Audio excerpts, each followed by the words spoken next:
إن الله وملائكته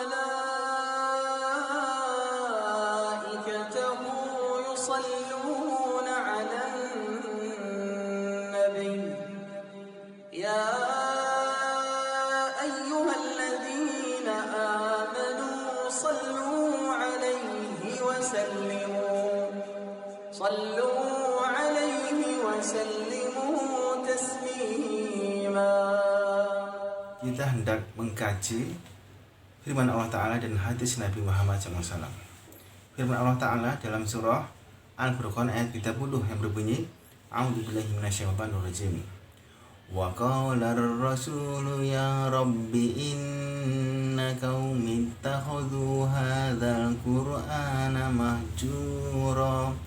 Yang artinya, dan Rasul itu yang dimaksud adalah Nabi Muhammad Sallallahu Alaihi Wasallam mengadu kepada Tuhannya, wahai Tuhanku, sesungguhnya kaumku menjadikan Al-Quran ini sebagai sesuatu yang tidak diajuhkan. Kemudian sabda Nabi Muhammad SAW yang berbunyi, An Utsmana radhiyallahu anhu anin Nabi Sallallahu Alaihi Wasallam qala khairukum man ta'allama al-Qur'ana wa 'allamahu. Dari Utsman bin Affan dari Nabi Muhammad Sallallahu Alaihi Wasallam bersabda, sebaik-baik kamu adalah yang belajar Al-Quran dan mengajarkannya. Rawahu Al-Bukhari. Alhamdulillah, 5 faedah kita petik secara singkat. Yang pertama, makna mahjuro, yaitu berpaling dan meninggalkan. Sebagaimana dinukil dalam kitab tulisan Imam Ibnu Qayyim rahimahullah disebutkan 5 hal termasuk mahjuro. Yang pertama adalah tidak tekun dalam mendengar dan belajar. Yang kedua, tidak mengindahkan halal dan haram. Kemudian yang ketiga, tidak menjadikan Al-Quran sebagai rujukan dalam permasalahan. Kemudian yang keempat, tidak mentadaburi dan mengamalkan isinya. Dan yang kelima adalah tidak berubah dengan Al-Quran. Selanjutnya faedah yang kedua, menjauh dari Al-Quran itu menyebabkan hati menjadi keras, seperti tanah yang kering yang lama tidak terkena air. Maka hati itu tidak mendatangkan manfaat, bahkan cenderung mengikuti syahwat-syahwat yang diharamkan. Ini faedah yang kedua. Selanjutnya faedah yang ketiga, sesuai dalam hadis disebutkan, sebaik-baik perbuatan atau amalan adalah belajar Al-Quran dan mengajarkannya dengan tetap menjaga keikhlasan, karena ini adalah sangat penting. Keikhlasan itu menentukan apakah diterima amalan ataukah tidak diterima oleh Allah Ta'ala.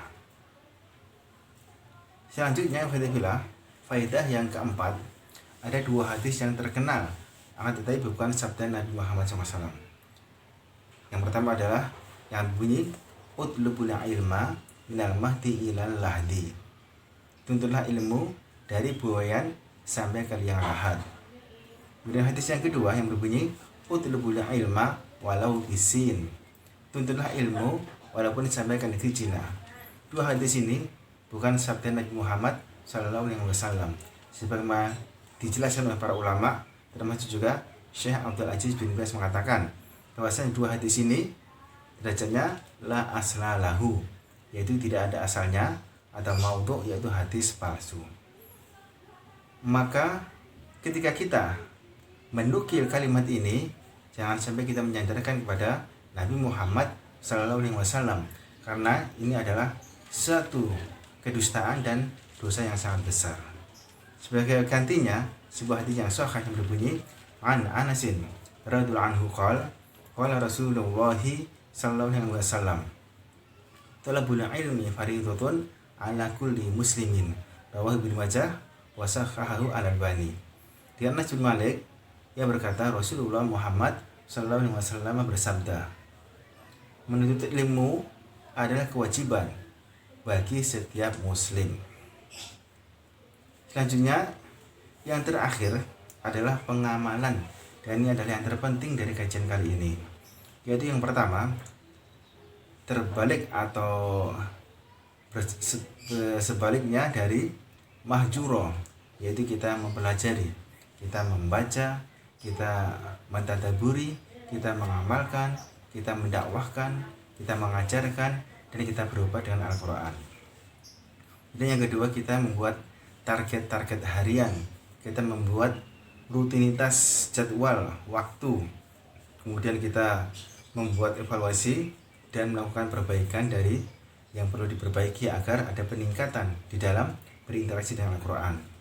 Kemudian yang ketiga adalah kita isi rumah kita dengan bacaan Al-Quran agar terhindar dari keburukan-keburukan dan rumah kita terpenuhi dengan ketenangan, kebaikan, dan keberkahan dari Allah Ta'ala.